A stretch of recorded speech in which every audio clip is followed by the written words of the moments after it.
Bismillahirrahmanirrahim. Salam əziz dostlar, xoş gördük hər birinizi.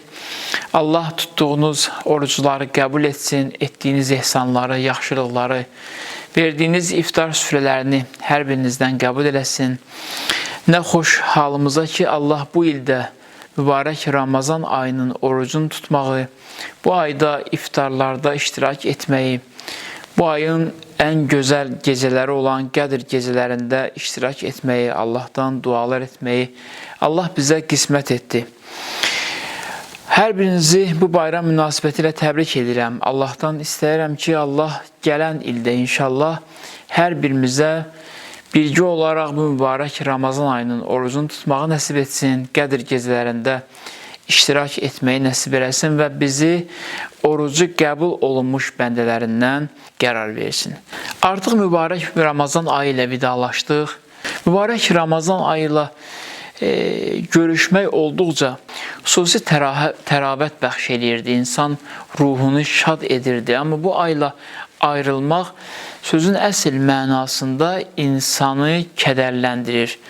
Və çox gözəl bir təəssüratı var Ramazan ayının, həm gəlişinin, həm onun gedişinin. Gəlişində xüsusi bir həyəcan verirdi və eyni zamanda xüsusi bir şadlıq bəxş edirdi insana. İnsan həm düşünürdü ki, şükür Allaha ki, mən də bu il və bu ayın əvvəlində oruç tutmağa başlayıram və eyni zamanda bir həyəcan da var idi. Gündəlik həyat dəyişir, insan həyəcanlanırdı ki, mən bu ayı sona qədər görəsən necə oruç tutmağı bacaracam ya bacarmayacam və yaxud bu orucluq günləri, Qədr gecələri mənim üçün bu il necə keçəcək.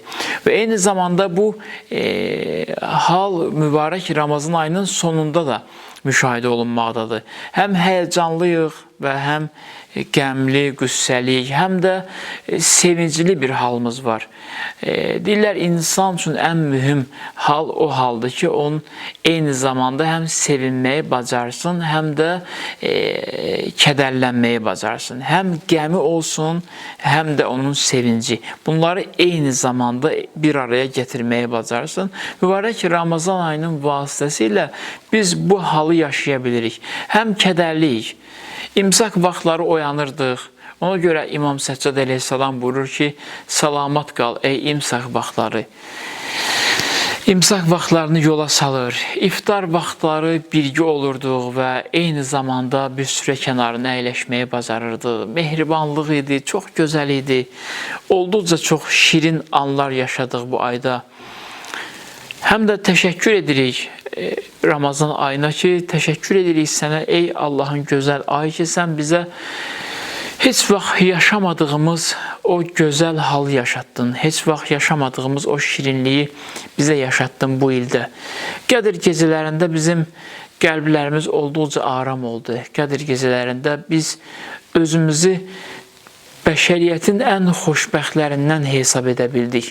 Bunu sənin rəhmətimin sayəsində yaşadıq. Bunu sənin mehribanlığının sayəsində yaşadıq. Mübarək Ramazan ayının sonunda belə bir gözəl hal olur insanda. Həm insan kədərlidir ki, bu günlər, bu gecələr artıq bizim əlimizdən gedir. Artıq iftar vaxtları əlimizdən gedir. Artıq imsak vaxtları əlimizdən gedir.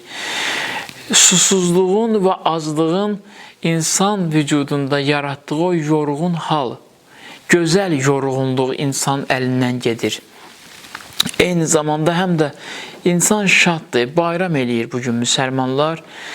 Şaddılar ki, Allah bizə qismət etdi bir ay Ramazan ayını, orucunu tutduq və bu orucu sona götürüb gəlib çıxara bildik. Ömrümüzün, həyatımızın bəlkə də xüsusi yerlərindən biridir ki, biz nəyisə başlayıb sona çatdırmağı bacardıq. Allahın da bizə bayramı lütf etməsinin əsas səbəbi həm də budur ki, siz həqiqətən də sevinməyə və bayram etməyə layiqsiniz ki, siz bir işi başlayıb onu sona qədər aparmağı bacardınız. Mübarək Ramazan ayından artıq ayrıldıq. Bilmək olmur, gələn ildə bu ay bizə qismət olacaq ya olmayacaq. Amma dostlarla bir-birimizə məsləhət verməli olsaydıq, mən də bir dostunuz kimi, bir qardaşınız kimi sizə tövsiyə edərdim ki, bu Ramazan ayının şirinliyini, gözəlliyini, bağışlanmağınızı çalışın, gələn il mübarək Ramazan ayına qədər ömür vəfa etsə apara biləsiniz. Çünki insan əgər bu Ramazan ayından aldığını gələn il mübarək Ramazan ayına qədər aparmağı bacarsa, gələn il mübarək Ramazan ayında Allahın xüsusi lütfündən, mərhəmətindən daha gözəl faydalanmağı bacaracaq. Allahdan istəyirəm ki, Allah bu ayın lütfündən sizi məhrum etməsin. Bu ayda hər nə qazanmışdırsa, o qazancınızı gələn Ramazan ayına qədər qoruyub saxlaya biləsiniz. Bayramınızı bir daha təbrik edirəm.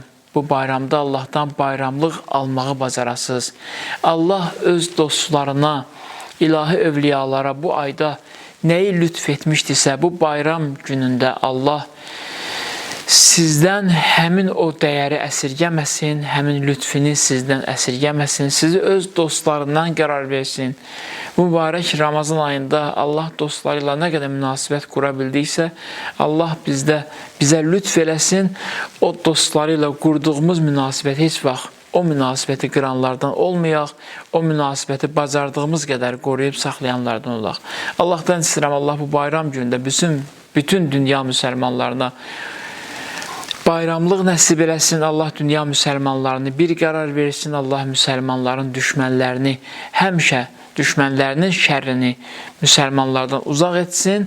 Bir daha hər birinizə təbrik edirəm. Gələn günlərdə müəyyən mövzularla əlaqəli olaraq görüşmək ümidi ilə sizdən ayrılırıq. Allahdan bir daha istəyirəm ki, Allah tutduğunuz orucları, etdiyiniz ibadətləri sizdən qəbul etsin. Vəssalamu aleykum və rəhmətullahi və bərəkatuhu.